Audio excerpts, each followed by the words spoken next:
اعوذ باللہ من الشیطان الرجیم بسم اللہ الرحمن الرحیم۔ عزیز طالبات، آج ہم احادیث کا ترجمہ و تشریح جو ہے پڑھنا سٹارٹ کریں گے۔ اربعین نووی میں نے آپ کو بتایا تھا، یہ ہمارے کورس میں شامل ہے۔ اربعین نووی ایک کتاب ہے، حدیث کی ایک کتاب ہے جس میں 40 سے زیادہ حدیث کی جو ہے وہ تحریر کی گئی ہیں نبی کریم صلی اللہ علیہ وآلہ وسلم کی حدیث کی روشنی میں۔ ان کا نام، اس کتاب کی مصنف کا نام امام یحییٰ بن شرف الدین ہے،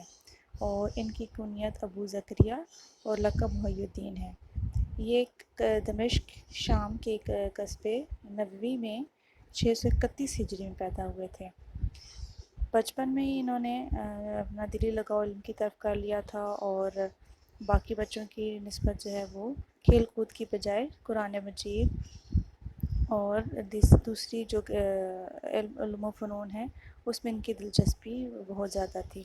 والد صاحب نے جب ان کی طبیعت کا میلان علم کی طرف دیکھا تو ان کو ایک مشہور عالم امام زرکشی کے سپرد کر دیا۔ 18 سال کی عمر میں ان کے والدین نے شام کی طرف خلافہ دمشق لے گئے، جہاں انہیں امام کمال الدین مغربی کے مدرسے میں داخل کرایا گیا۔ آپ زہد و تقویٰ میں منفرد مقام رکھتے تھے، دنیا اور اس کی لذتوں سے ہمیشہ آپ دور رہتے تھے، ہمیشہ موٹا کپڑا زیب دان کرتے تھے جس میں اکثر پیوند لگے ہوتے تھے۔ دمشق میں اکثر پھلوں کی کثرت تھی، لیکن کبھی پھل استعمال نہیں کرتے تھے۔ اس کی وجہ یہ بتاتے تھے کہ دمشق کے اکثر باغات وقف ہیں اور ایسے لوگوں کے ہاتھوں میں ہیں جن کو ان میں تصرف کرنے کا حق نہیں ہے۔ اس سے مراد یہ ہے کہ یہ کھانے پینے میں احتیاط کرتے تھے کہ کوئی ایسی چیز تناول نہ کر لیں جو کھانا جو ہے حرام ہو۔ بہرحال امر بالمعروف اور نہی عن المنکر کا فریضہ سر انجام دیتے ہوئے حکومت سے ٹکر لینے میں بھی آپ جو ہے وہ کبھی خوف محسوس نہیں کرتے تھے۔ سلطان ظاہر بیرس نے رعایا پر کچھ ناجائز ٹیکس لگا دیا۔ آپ نے بادشاہ وقت کو ان ناجائز ٹیکسوں سے باز رکھنے کے لیے ایک سخت خط بھی لکھا۔ سلطان اس کے خط سے بہت زیادہ مشتعل ہوا، لیکن جب عالم باعمل اور بادشاہ کا آمنا سامنا ہوا تو ان کے علمی رعب اور دبدبے سے سلطان جو ہے وہ گھبرا گیا اور انہیں قید کرنے کا ارادہ جو ہے وہ ترک کر دیا۔ بتانے کا مقصد یہ ہے کہ یہ جابر حکمران کے سامنے کلمہ حق کہنے سے بھی نہیں گھبراتے تھے۔ ان کی کتاب امام نووی کی اربعین نووی جو ہے یہ اس کے علاوہ اور بھی بہت ساری کتابیں ہیں جس میں انہوں نے شرح صحیح مسلم کی جو ہے مسلم شریف کی شرح لکھی تھی۔ ریاض الصالحین ان کی کتاب ہے، اس کے علاوہ اربعین نووی۔ اربعین نووی کی جو خصوصیات ہیں وہ یہ ہیں کہ اس میں تمام احادیث سند کے لحاظ سے صحیح ہیں، اور ان میں سے اکثر جو ہیں وہ بخاری اور مسلم کی موجود ہیں۔ امام نووی نے ان احادیث میں سند کا سلسلہ حذف کر دیا ہے تاکہ یاد کرنے میں آسانی ہو۔ امام نووی نے صرف حدیثیں وہی جمع کی ہیں جو دین کے اصول اور بنیاد کا درجہ رکھتی ہیں، میں کہ یہ حدیث ایک جوامع الکلم بھی ہے، یعنی کہ بہت زیادہ جامع الکلام ہے، یعنی مختصر الفاظ کے ساتھ بڑی وسیع مفہوم کو سمیٹا ہوا ہے۔ محدثین نے ان حدیثوں میں سے بعض کے متعلق لکھا ہے کہ یہ نصف دین ہے یا چوتھائی دین ہے۔ اس سلسلے میں آج ہم پہلی حدیث جو ہے وہ پڑھیں گے، اس کا ترجمہ اور تشریح۔ پہلے آپ اس کا ترجمہ جو ہے وہ دیکھ لیجئے، پھر میں آپ کو اس کی تشریح بتاؤں گی۔ بسم اللہ الرحمن الرحیم۔ عن امیر المومنین ابی حفص عمر ابن خطاب رضی اللہ تعالیٰ عنہ، ان سے امیر المومنین مومنوں کے امیر ابی حفص ابو حفص عمر ابن خطاب حضرت عمر فاروق رضی اللہ تعالیٰ عنہ ابن خطاب رضی اللہ تعالیٰ عنہ سے روایت ہے، قالا وہ کہتے ہیں، سمعت تو میں نے سنا، رسول اللہ صلی اللہ علیہ وآلہ وسلم نبی کریم صلی اللہ علیہ وآلہ وسلم سے، یقولو یہ کہتے ہوئے، قالا سمعت رسول اللہ صلی اللہ علیہ وآلہ وسلم یقولو کہ میں نے نبی کریم صلی اللہ علیہ وآلہ وسلم کو یہ کہتے ہوئے سنا، انمل بے شک اعمال و اعمال کا بالنیات دار و مدار نیتوں پر ہے، و انما اور بے شک لے واسطے کل ہر لمرن آدمی کے لیے ماں وہی ہے نوا جس کی اس نے نیت کی، فمن پس جو کانت ہو ہجرت ہو اس کی ہجرت اللہ اللہ کی طرف و رسول ہی اور رسول کی طرف فہجرت ہو تو اس کی ہجرت ہوگی اللہ اللہ کی طرف و رسول ہی اور اس کے رسول کی طرف ومن اور جس کی کانت ہوگی ہجرت ہو ہجرت الدنیا دنیا کے لیے یصیبہا کہ وہ اسے پائے گا اور ومراتن اور یا عورت کے لیے ین کی ہوہا کہ اس کے ساتھ نکاح کرے فہجرت ہو تو اس کی ہجرت ہوگی الا طرف ما ہاجرہ جس کی طرف اس نے ہجرت کی علیہ طرف انما الاعمال بالنیات اعمال کا دار و مدار نیت پر ہے و انما لکل امرئ ما نوی اور ہر شخص کے لیے وہی ہے یعنی اجر جس کی اس نے نیت کی فمن کانت ہجرتہ الی اللہ و رسولہ فہجرتہ الی اللہ و رسولہ جس کی ہجرت اللہ اور اس کے رسول کی طرف ہوئی تو اس کی ہجرت اس اللہ اور اس کے رسول کی طرف مقبول ہوگی یعنی قبول کی جائے گی اس کا ہی اجر دیا جائے گا ومن کانت ہجرتہ الی الدنیا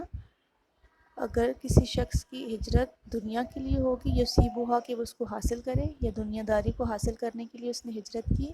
اور ومراتن ینکحہا یا کسی عورت سے نکاح کرنے کے لیے ہجرت کی فہجرتہ الی ما ہاجر الیہ تو اس کی ہجرت اسی کی طرف قبول ہوگی اسی کی طرف ہوگی جس کی اس نے ہجرت کی یہاں پر اس حدیث کے اندر اعمال جو ہے انسان کے اس کے بارے میں بہت اہم چیز کا تذکرہ کیا گیا ہے کہ انسان کی جو اعمال ہیں اس کی ظاہری شکل و صورت جو ہمیں نظر آتی ہے جو آنکھوں سے ہمیں دکھائی دیتی ہے اس کی ایک شکل وہ ہے جو ہمیں نظر نہیں آتی یعنی عمل کی یہی دوسری شکل ہے جو اجر و ثواب کی صورت میں اللہ تعالیٰ کے ہاں مقبول ہوگی جو نظر نہیں آتی چونکہ وہ اللہ تعالیٰ کے ہاں اللہ تعالیٰ کو معلوم ہے اس لیے وہ اللہ تعالیٰ ہی کو معلوم ہوگی کہ وہ ہجرت کس کی وہ عمل کس کی وجہ سے کیا جا رہا ہے اس حقیقت کی طرف قرآن مجید کی صورت الحج کی آیت نمبر 37 میں اشارہ کیا گیا ہے کہ اللہ کے پاس تمہاری قربانیوں کے گوشت اور خون نہیں پہنچتے بلکہ اس کے ہاں تمہارا دل کا تقویٰ پہنچتا ہے کہ اللہ کو تمہارا جو تم جانور قربان کرتے ہو اس کا گوشت اور خون نہیں پہنچے گا بلکہ اس کو تمہارا تقویٰ جو ہے پہنچے گا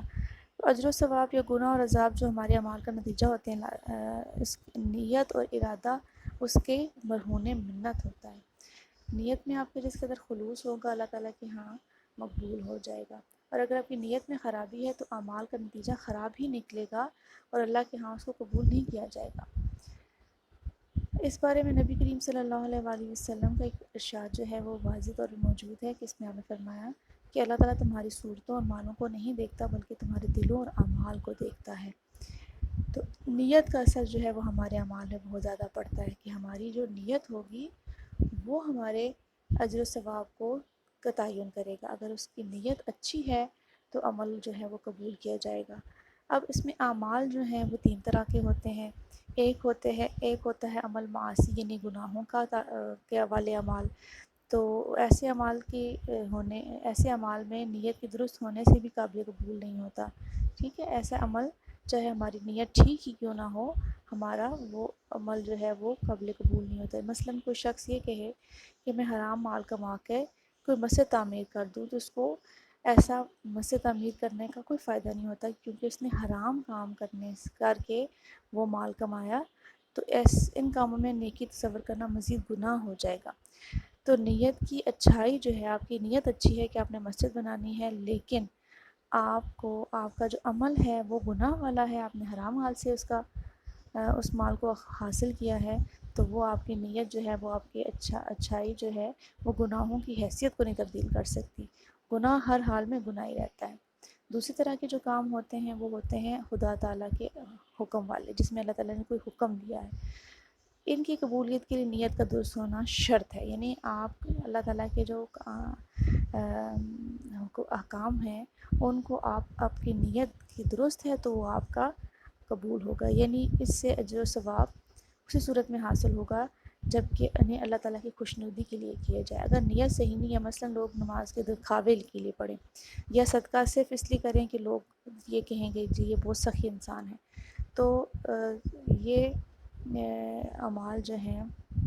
اجر و ثواب سے ایسے بہترین اعمال جو ہیں وہ خالی رہ جائیں گے کہ آپ کی نیت جو ہے وہ درست نہیں تھی. آپ نے نماز تو پڑھی، عمل تو آپ کا ٹھیک تھا، لیکن آپ نے اللہ کی خوشنودی حاصل کرنے کے لیے نہیں بلکہ دکھاوے کے لیے نماز پڑھی ہے. اسی طرح سے آپ صدقہ تو دے رہے ہیں، عمل تو آپ کا ٹھیک ہے، لیکن نیت آپ کی یہ ہے کہ لوگ کہیں کہ جی واہ واہ کتنا سخی انسان ہے. تو یہ ایسے اعمال آپ کی نیت کے خراب ہونے کی وجہ سے ضائع ہو جائیں گے. تیسری طرح کے جو اعمال ہیں وہ یہاں پر ہم مباحات کے ہیں، یعنی جائز کاموں کے لیے. جائز کام جو ہے نیت کے اعتبار سے جائز کام باعث ثواب بن جاتا ہے اور باعث گناہ بھی بن جاتا ہے. مثلا خوشبو لگانا ایک جائز عمل ہے. اگر کوئی شخص جو ہے وہ خوشبو اس لیے لگاتا ہے کہ وہ اپنے مال و دولت کی نمائش کر سکے تو یہ اس کا جو عمل ہے وہ اس کو گناہ ملے گا. اور اگر اس لیے استعمال کیا جائے کہ نبی کریم صلی اللہ علیہ وسلم کی سنت کی پیروی ہو رہی ہے، یا اس کو مسجد میں جانے کے لیے جب وہ مسجد میں جاتا ہے تو وہ لوگ اس کو اس سے راحت پہنچے، تو یہ کام اس کے لیے اجر و ثواب کا باعث بن جائے گا. اسی طرح سے اس حدیث کا جو دوسرا حصہ ہے کہ انما لکل امرئ ما نویٰ، کہ ہر شخص کے لیے وہی ہے جس کی اس نے ہجرت کی یا جس کی اس نے نیت. حدیث کا یہ جملہ اس لحاظ سے پہلے جملے کی تائید کرتا ہے اور پتہ چلتا ہے کہ نیت کی اہمیت جو ہے وہ کس قدر زیادہ ہے. اس نیت میں جس قدر خلوص ہوگا اسی قدر آپ کو ثواب بھی زیادہ ملے گا. نبی کریم صلی اللہ علیہ وسلم کا ارشاد ہے کہ جان لو جسم میں گوشت کا ایک لوتھڑا ہے، اگر وہ درست ہو گیا تو پورا جسم درست ہو گیا، اگر وہ بگڑ گیا تو پورا جسم بگڑ گیا. جان لو وہ دل ہے. حدیث کے آخری حصے میں ایک واقعہ جو ہے وہ بیان کیا گیا ہے جو حدیث آپ صلی اللہ علیہ وسلم کی حدیث کا دوسرا حصہ ہے. اس میں یہ کہا گیا ہے، اس حدیث کا شان نزول ہمیں اس حدیث کے دوسرے حصے میں جو ہے وہ بتایا گیا ہے. اس میں ایک واقعہ جو ہے وہ لکھا ہوا ہے. جب آپ صلی اللہ علیہ وسلم کو معلوم ہوا کہ یہ واقعہ ہوا تو آپ صلی اللہ علیہ وسلم نے حدیث سب لوگوں کو، آپ کو یہ فرمان سب لوگوں کو سنایا گیا.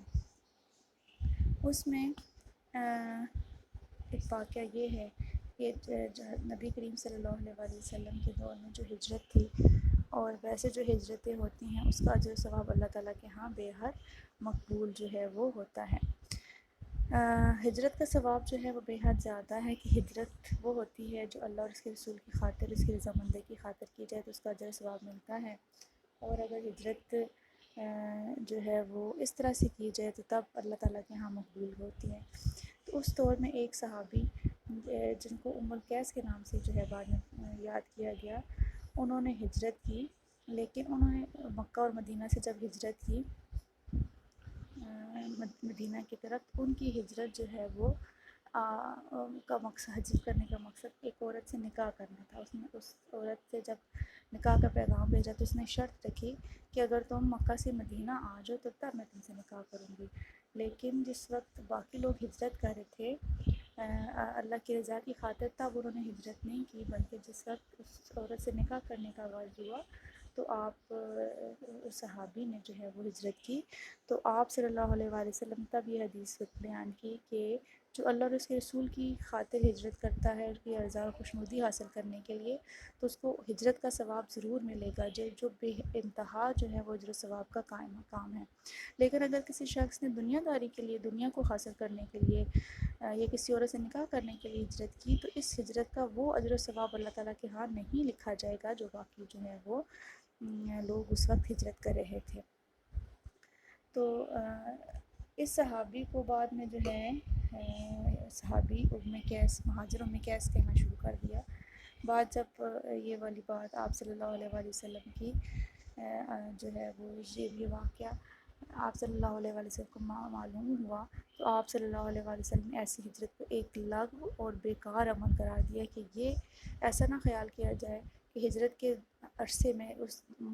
دوران جب ہجرتیں ہو رہی تھیں، اس دوران ایسی ہجرت کو بھی اس اجر ثواب کا کے برابر گردانا جائے جو باقی لوگ کر رہے تھے.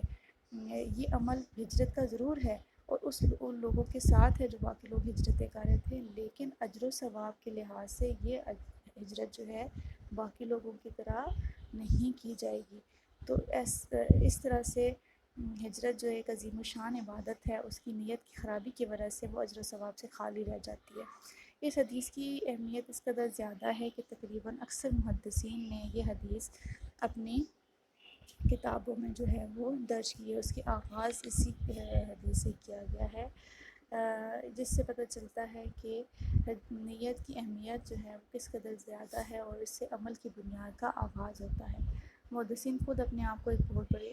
اپنے شاگردوں اور حدیثوں کی کتابوں کا مطالعہ کرنے والوں کو یہ تنبیہ کرنا چاہتے تھے کہ اگر حدیث کے مطالعے سے نیک نیت اور ثواب کا حاصل کرنا مقصود ہے تو یہ عمل نہایت اعلیٰ اور ارفع ہے۔ اگر نیت کسی دنیاوی کام کا حصول ہے تو حدیث کے مطالعے سے آخرت کی زندگی کے لیے کوئی ذخیرہ حاصل نہیں کیا جائے گا۔